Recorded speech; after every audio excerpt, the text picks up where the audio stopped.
Yo, what up, man? Chris, somebody checking back in, man. Back with the blog, man. Make sure you hit that like button, subscribe button away, and I appreciate all the support, man. Merry Christmas to everybody, man. Merry Christmas, happy holidays. Hope you're spending time with your family. You know what I'm saying? Pick up the phone and tell somebody that you love them, man, if you have not spoken to them in a while. I don't know when y'all gonna see this video. It could be Christmas Eve. It could be Christmas Day. I definitely want to put this video out before I put out the Kyd Slade versus Tay Roc recap, which will be coming on Christmas Day after the battle drops. So I want to talk about Tory Lanez, I want to talk about SnakeEyez, and I want to talk about the Kyd Slade interview that he did. That's what I want to talk about the most. But Tory Lanez, let's talk about it. Obviously he was found guilty of all charges, and he faces 22 years in prison and deportation. So you know, he lost trial, man. Anytime you lose trial, they try to baptize you. You know, it's crazy that in the criminal justice system, you have a right to a jury trial, a fair jury trial. But if you exercise your right and lose, they penalize you and they try to give you the max. And it's unfortunate that it's like that. They try to do that so they can try to force you to plea out. So, you know, being that he lost trial, they're going to try to baptize him. Facing 22 years, I probably can't even really see him doing anything under 12, 15, if not the entire 22. Let's just keep it a buck. He's still a black man in America, and people still want to make an example out of you. And so I see him pretty much getting baptized for that. I am not surprised that he was found guilty. I'm not surprised at all because he didn't testify. And when I talk to people who was locked up, a lot of times they would tell me when they lost trial, they'll be like, yo, I really wish I would have testified. That's one of the things I regret. You got to think, man, if you are a juror and you're watching somebody on trial who's facing 22 years in prison, you want to hear from them. You want to hear their story. You want to hear their voice. You want to feel their pain. You want to feel their words. If you cannot do that, sometimes you have a hard time wondering. There's this thing. If you're innocent, why you not testifying?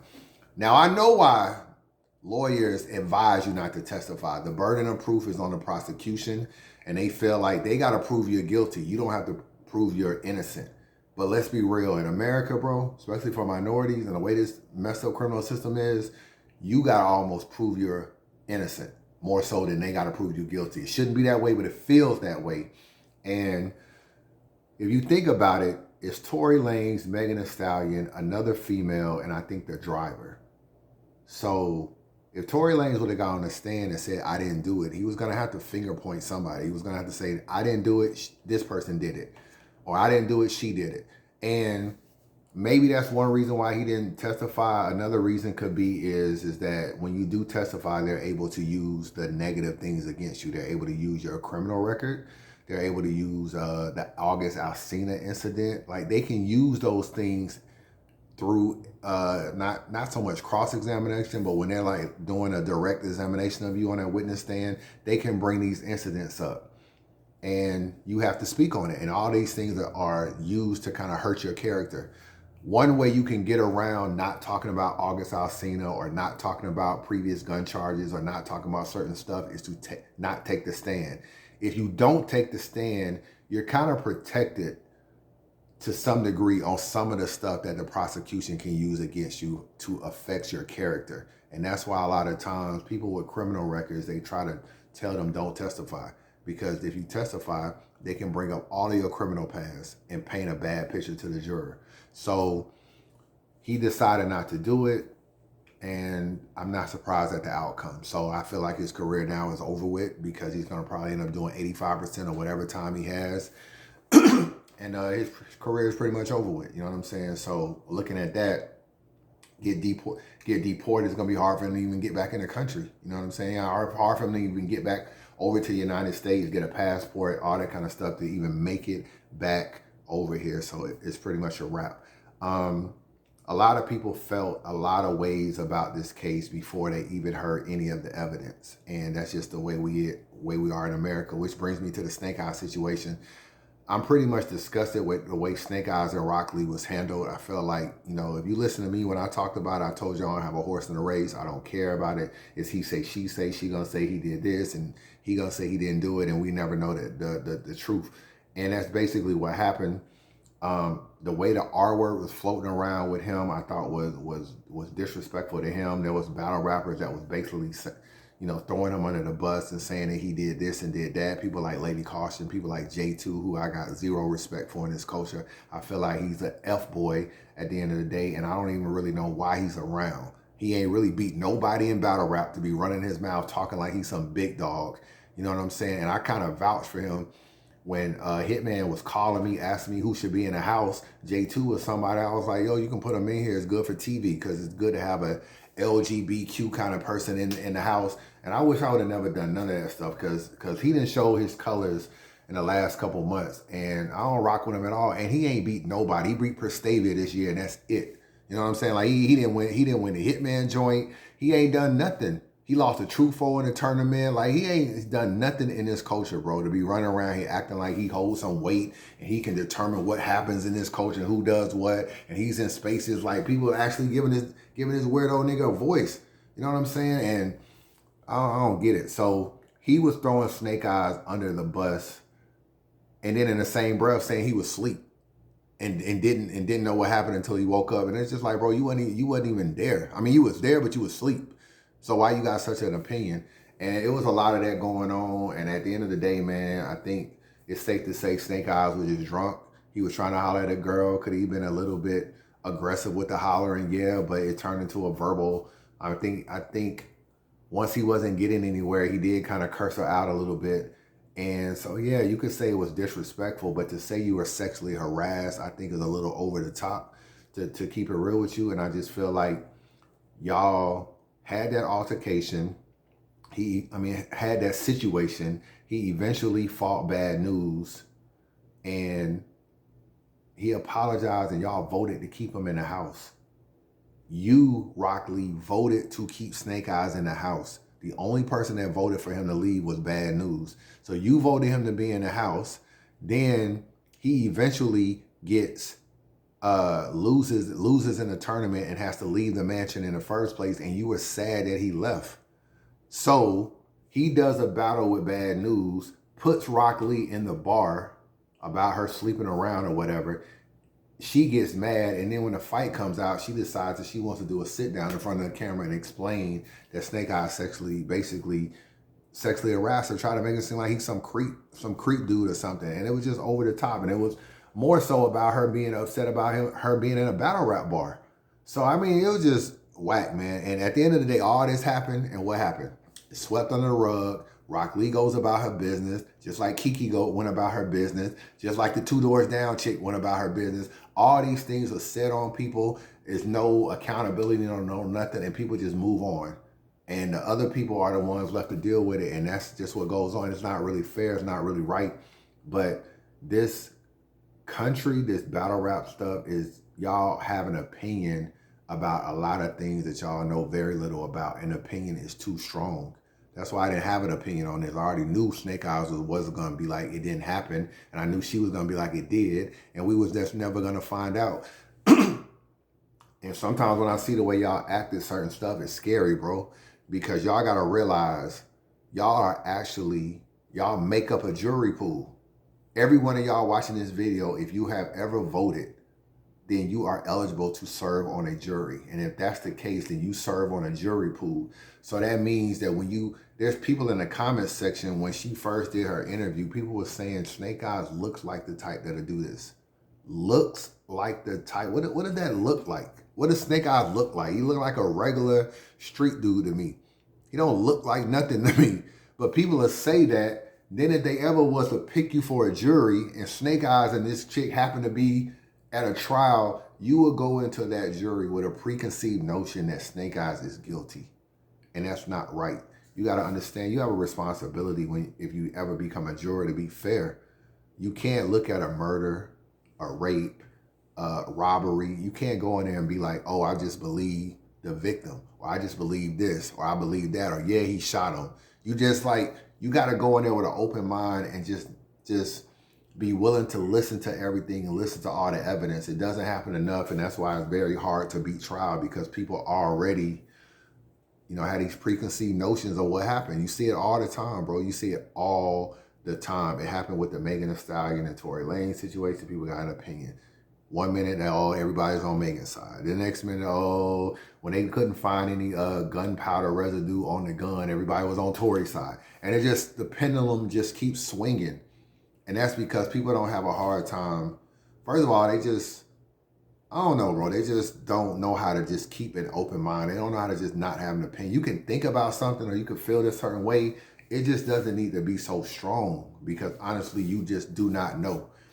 But that's what I want to say about that. And I feel like, you know, people like Math and people like SnakeEyez are left to pick up the pieces while these other people go about their life. Rock Lee is on Twitter and Facebook. She's having a regular day now. SnakeEyez had to fight all these people in spaces. It wasn't her. Mav had to go on podcast and fight for his freedom. It wasn't her. She went on and moved on and left battle rap. Mav had to rebuild his image, and then Tasha K picked up the case and said he was guilty, and Battle Troop said he was guilty, and Rome DMV said he was guilty. That's not fair to Mav. So that's why I feel passionate about it, and I just really hate it for those people. Kyd Slade, I watched his interview that he did with Uncle Ra. I thought it was a pretty good interview. I'm not going to necessarily say that. I don't feel like Uncle Ra did as good as he could have done with the interview, and I like Uncle Ra, so this is not me taking a shot at him at all, but Uncle Ra, I felt like didn't really ask certain questions and didn't challenge him enough. Looking back at it, I kind of wish that Kyd Slade had kind of sat down with Geechee for the No Studio podcast. I think that would have been kind of perfect. But I know URL was like, probably, you know, in order for us to book, you got to clean this up. You got to go on somebody and talk, whether it's Jay Black, whether it's 15 Minutes of Fame. He chose 15 Minutes of Fame. And that is what it is. Let me give you my opinion, because I may be in a minority with this, but I don't mind speaking my mind about how I feel about it. And I didn't have time to think about it. And I will say that I don't really care about what people feel about Kyd Slade per se. If he battles, I'll recap it. At the end of the day, I'm not that invested in his life like that. So let me just make sure that's perfectly clear. That's why I be telling y'all sometimes I don't have a horse in the race. Like, I don't care. If URL books him, I'll recap his battle. If they don't book him, I'm not going to make a fuss like, oh man, URL did Kyd Slade dirty. I don't really care about Kyd Slade one way or the other. You know what I'm saying? So if he's in the culture, he's in the culture. If he's not in the culture moves on. And that's pretty much where I stand with that. But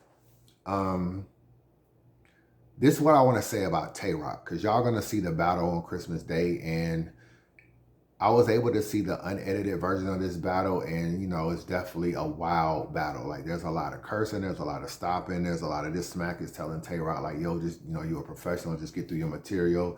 Kyd Slade is trying to, you know, take this walk with me. Let's go around back. I'm gonna beat you in the battle. Then I'm gonna beat your ASS and all this kind of stuff. And Rock is like, yo, you know, I'll make a movie on you. Touch me, I'll make a movie. You know what I'm saying? You touch me, I'll make a movie. Make a movie on you out here. You know what I'm saying? I'm 50 deep and all this kind of stuff. Like, it's a lot of that going on in the battle and a lot of stopping. Y'all obviously won't see a lot of that. And Rock gets into the paperwork very, very quickly in this battle. Like, very quickly in this battle. And he's basically rapping about the paperwork, reading the paperwork, discussing the paperwork, making it rhyme. He has some good bars. He's saying what he got to say. Kyd Slade is kind of talking through his rounds, interrupting him. And he's telling him, shut the F up. Don't talk through my rounds. They get into it. They face to face. There's a lean on. There's a push. There's a whole bunch of stuff. And I feel like when Tay Roc left that battle, the battle kind of changes, because I think Tay Roc went so hard, people kind of wanted Kyd Slade to fight back. And when he fought back, people liked what he was saying. And then that's why a lot of people was feeling like Kyd Slade could have won the battle. So I feel like Tay Roc, unlike Adi Boom, Kyd Slade is much more of a fan favorite. Adi Boom has spent 5 years in jail. He was out of battle rap for a while, and Adi Boom was his first battle back. So to a lot of people, they weren't going to fight for Adi Boom because he wasn't even around. And there's so many new battle rap fans coming to battle rap within the last 5 years. People didn't even really know Adi Boom like that, or knew very little of him. So, and he was never on like the major cards of URL. So he was definitely not as popular as Kyd Slade. There's a part of people that want to protect Kyd Slade. So they want this to not be what it is. And when Rock left that stage, he had to fight a lot of the stigma that people felt like the angle was fake or that it wasn't true, because Kyd Slade was trying to dispute it. And where Roc made a mistake at is that he probably thought he was gonna get this Big K love, how he was gonna be able to say what he had to say, and everybody was gonna be like, "Oh, if Kyd Slade," and the work is done. And you know, Big K doesn't do a lot of interviews, didn't keep talking about it, put the paperwork out and kept it moving. Roc only printed out, like when he passes the paperwork out in a battle, it's only like about 5 to 10 copies, bro. Like he should have just literally printed like 100 of them joints and had them floating around the whole venue, but he didn't. So he didn't do like what Big K did, where he had a lot of copies. The other thing is, him and Hip Hop Is Real kind of did each other a disservice. And I like Knowledge, I rock with him, but there are way too many Tay Roc interviews, bro. It's just way too many of them. He got the same outfit on, the same hat, and I know it's probably one long interview. They didn't call it with him before the venue, after the venue, in the hallway, down the street, at the restaurant, the whole night, the same damn interview, and he's talking about the same subject. So now that people feel like Kyd Slade is fighting back, and they just keep seeing Roc interviews pop up, and it becomes slightly annoying, to keep it real with you. So there's a law from 40 Laws of Power, how it says like go to your mark, don't go past your mark, meaning that once you hit the target that you want to hit, don't go past it, because the overkill can have people actually not liking you. That is what happened with Roc. He then went so hard to prove to y'all that what he said in a battle was legit, that he kind of overkilled himself. He got way too many interviews about it. He didn't FaceTime with Jerk, and Jerk didn't like embellish the story more, talking about, you know, 60 years and 30 years and this and that. He's really talking about his brother, but he's describing them as them niggas over there. Them niggas did this, them niggas did this. And Roc kind of took on a lot of that persona, when in actuality, it is really Kyd Slade's brother that actually got those people a lot of time. But I'm not going to let Kyd Slade off the hook, and I'm going to tell you why in just a minute. But that is pretty much what happened. That 40 Laws of Power law that I just mentioned is one of the things that helped me. Battle Truth and them has done so many interviews that they actually should have just done it, should have just talked about me and bounced. But they've done so many videos about me and the case and all this kind of stuff, to the point where a lot of y'all are annoyed with their videos. A lot of y'all are annoyed with them. A lot of people tell me, man, I just wish you could just shut Battle Truth up. I wish you could do this. They got so annoyed at DME Detroit, ADEP, and Battle Truth them trying to paint these narratives over and over again and being wrong and being this, that it just became annoying. They really hit their mark and went past it. So this whole 40 Laws of Power, it actually reversed, even helping me out. So that's why I sometimes tell people, like, they don't really know that I be using them. What I be using them for is like, y'all are actually self-destructing your whole argument without me even having to blog about it.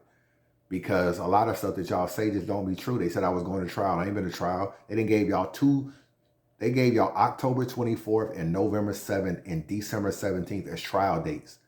Today is the 23rd, bro. I have not been to trial. I'm not having a trial. I kept telling people I'm not having a trial. So every time y'all talk in blogs, y'all go past the mark, the 48 Laws of Power, lie, and look stupid.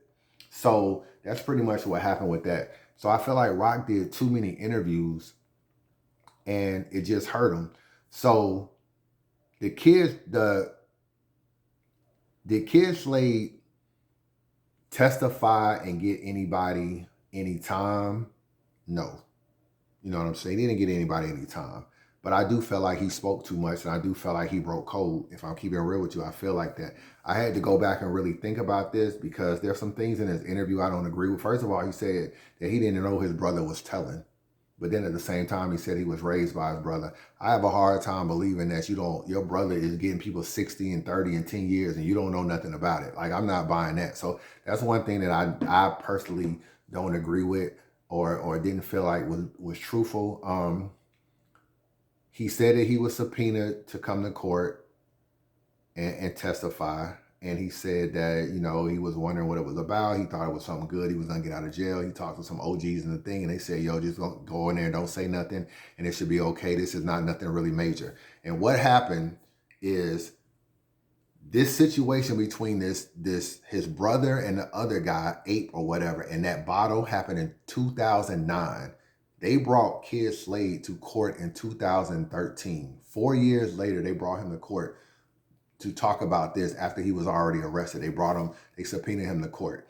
In 2013, the year before they brought him to court, they filed a RICO case on these guys. So they filed a RICO case, and they brought Kyd Slade to court a year later to testify about the bottle. And if you listen to what he said, he actually spoke too much, gave too many details, and talked about too much stuff. Let me read to you exactly what Kyd Slade said, because Kyd Slade kind of really didn't address a lot of this stuff to me. He was basically just saying, he said he didn't identify the bottle. He said he was talking about it was too drunk and the bottle looked like other bottles. That ain't what the paperwork say, bro. And I'm not going to act like the paperwork is the end all be all, because I be sometimes telling y'all the paperwork ain't the end all be all in my case. But he could have just said, you can't really plead the fifth because you're not self-incriminating yourself, so they don't allow you to plead the fifth. But you could act like you don't know. I don't know. I don't recall. I don't remember. Those are all three things you can say. Nobody can force you to remember something you can't remember. Nobody can dispute that you don't remember as well. And you could have just not said nothing. But this is what he said, though. I mean, I'm just keep it a buck. Obviously, we know they were shooting a music video. Obviously, we know they were playing basketball, shooting a music video behind the place. They went behind the thing. Everybody was cool. This is where things change. He put everybody was chilling, laughing, and getting ready to shoot the video and getting drunk. David Doster, which is Kyd Slade, stated that his brother Mark was debating with Platinum, a guy named Platinum, about rap. David Doster stated that he guessed that 8 didn't like what Mark Doster was saying, because at the time 8 began to hit Mark Doster, his brother, in the facial area with a liquor bottle. So he's saying 8 hit his brother in the face with a liquor bottle. He keeps going though. David Doster stated that his brother attempted to defend himself against 8. David Doster stated that he jumped in between 8 and his brother and was trying to break up the fight. 8 and Mark Doster so 8 and his brother were punching over him and Platinum, okay? Over him and Platinum. David Doster stated that Antoine Gore was behind him fighting with an unidentified male. Why are you even bringing Antoine into this and talking about the fight? Look what he says. David Doster stated that Antoine Gore was behind him fighting with an unidentified male. David Doster stated that Gore got hit in the head and his head was busted wide open. David Doster claimed that he did not see 8 with a handgun and could not confirm on whether he possessed one that day. David Doster confirmed that he accompanied Antoine Gore and Mark Doster along with Josh to the hospital where they received treatment. David Doster viewed the video before the Superior Court judge. Doster identified people he knows as 8, Platinum, Decky, Jerk, Starks. David Doster identified the bottle that was clearly visible in the video in 8's hands as consistent in both the size and shape. Damn, man, hold on. We're gonna get to this. All right. Hold on. The size and shape with the bottle that he witnessed 8 assaulted Mark Doster with. So David Doster identified the bottle that was clearly visible on the video in 8's hand as consistent with the size and shape of the bottle that he witnessed 8 assault Mark Doster with. So he's saying he identified the bottle that assaulted his brother.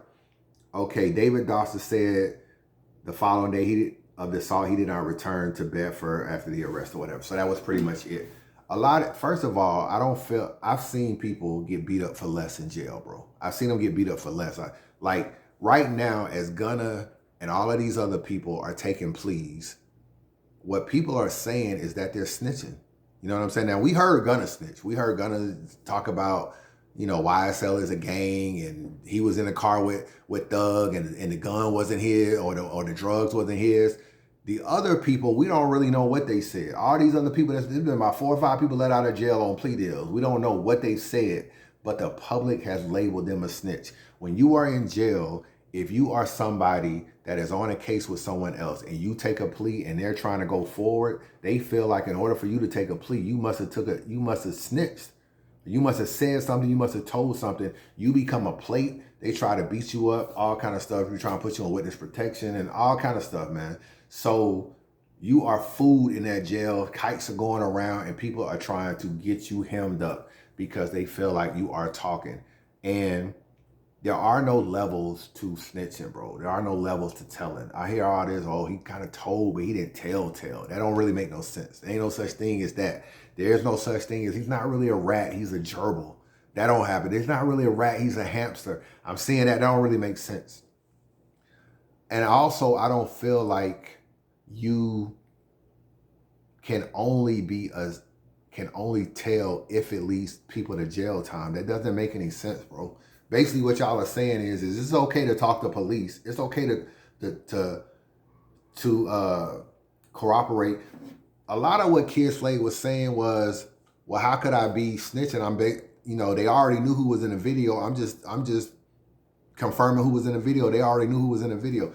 A lot of that is called corroboration. One thing about the police, man, they already know the answers. They just want you to corroborate it. You know what I'm saying? They know a lot of what the story is. So, if they say, well, we see right here that Angry Fan got the drugs. What do you think, Chris? If I be like, yeah, they already said Angry Fan got the drugs. So, yeah, Angry Fan got the drugs. I am corroborating what they are already saying. The police do that all the time. A lot of times they already know the answers to the questions. They just want the confession. They know the answer to the question. They just want you to admit it. So this notion that you can just talk, corroborate, speak about stuff. Bro, he said a whole dude was in a fight. Antoine, whatever, is fighting. Why are we even talking about Antoine? Your brother got hit with a face. We don't even know anything about Antoine fighting another guy. But you're offering these details. Apparently, according to this, I don't feel like things are cool. Like, you don't get a chance to talk, corroborate, speak, identify, name, but it's okay as long as nobody get any time. It's okay as long as they don't use the statement. No, that's not how it works. I don't care anything about snitching, bro. I'm not a street dude. Like I said, I'm a blogger. He battled. I'm gonna recap the battle. It is what it is. I don't really care. So I don't have these pom-poms about, he's a rat. No, he's this. I don't have that. I don't care. I really don't care. But I'm a blogger. I'm gonna talk about it. My point is that he talked. He said he told too much, in my personal opinion. So whatever label he gets is, to me, Tay Roc ain't wrong in nothing Tay Roc is saying in this battle that y'all gonna see on Christmas. What he's saying is pretty much right. And this is my last point I'm gonna say, is he went to court on a case that was not even his case, okay? He spoke in front of a Superior Court judge on a case that wasn't his case. He could have just said, I don't recall, I don't know anything. I don't remember. You basically gave all of these details I just talked about for nothing. You're not even facing nothing, bro. You facing nothing. What if you was facing 20 years? Then what would you do? You did all this and you ain't even facing nothing. And that's something that I had to come to grips with that Geechee said. Geechee said he couldn't mess with Kyd Slade and couldn't battle him. He said because it's not so much that, yeah, you talk and it got people 20 years in jail or put people arrested. It's the fact that you were willing to talk for nothing. So if your level of identifying and talking was literally for nothing, what would you do if you was actually facing some time? Like, what would you do then? You know what I'm saying? Like, and that's what we just don't know. You know what I'm saying? We just don't know how that would play out. And you never really know when you testify what lane or what path the DA will take you down. That's why it's better to not even say nothing, because they can trip you up and say all that. So now it's just like, at least they know, well, you will talk. You know what I'm saying? You will talk at the end of the day. And this notion about, well, I said this. They already know who in the video, so I was just saying this. And they already know this. I just said this. Bro, you described the whole fight that you didn't even have to describe. You didn't even have to describe the fight. You described the entire fight.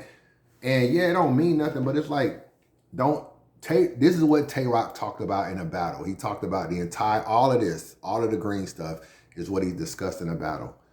Now, I will admit, all that 30 years, all of that jerk stuff, I don't know, maybe clout chasing, maybe lying. He kind of seemed like he fed Roc a bunch of BS. But in the battle, Roc wasn't talking about what Jerk was saying. Roc was just talking about this paper. After that, Jerk was trying to add on more stuff or whatever. But as far as the paperwork, Roc is right, man. Roc is right. And if you show this to anybody, any street dude, anything, they would say Slade did too much.